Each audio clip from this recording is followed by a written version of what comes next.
किसी गांव में एक साधु रहा करता था। वह जब भी नाचता था तभी बारिश होती थी।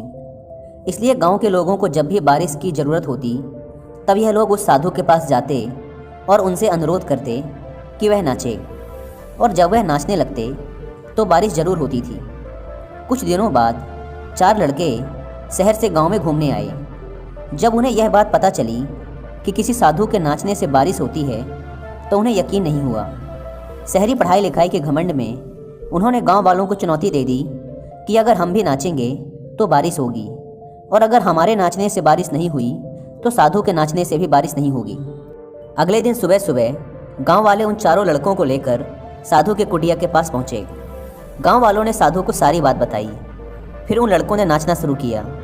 पहले लड़के ने नाचना शुरू किया। आधा घंटा बीत गया। फिर पहला लड़का थक कर बैठ गया, पर बादल नहीं दिखे। कुछ देर बाद दूसरे लड़के ने नाचना शुरू किया और 1 घंटे बीतते बीतते वह भी थक कर बैठ गया। बाकी दोनों लड़कों ने भी ऐसा ही किया, पर बारिश नहीं हुई। अब साधु की बारी थी। उसने नाचना शुरू किया। 1 घंटा बीत गया, पर बारिश नहीं हुई। साधु फिर भी नहीं रुका, वह नाचता ही रहा। नाचते नाचते 2 घंटे बीत गए, पर बारिश नहीं हुई। 4 घंटे बीत गए, पर बारिश नहीं हुई। लेकिन साधु तो रुकने का नाम ही नहीं ले रहा था। धीरे धीरे शाम ढलने लगी कि तभी बादलों की गड़गड़ाहट सुनाई दी और थोड़ी देर बाद जोरों की बारिश होने लगी। यह देखकर चारों लड़के दंग रह गए और तुरंत साधु से क्षमा मांगी। फिर चारों लड़कों ने साधु से पूछा, बाबा, भला ऐसा क्यों कि हमारे नाचने से बारिश नहीं हुई और आपके नाचने से बारिश हो गई? साधु ने उत्तर दिया, जब मैं नाचता हूँ तो 2 बातों का ध्यान रखता हूँ।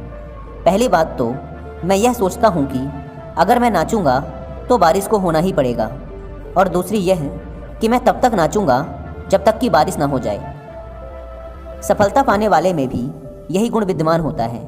वे जिस काम को भी करते हैं उसमें उन्हें सफल होने का पूरा भरोसा होता है, और वह तब तक उस काम को करते हैं जब तक कि उसमें सफल ना हो जाएं। इसलिए अगर हमें सफलता हासिल करनी है तो इस साधु की तरह ही अपने लक्ष्य को प्राप्त करना होगा।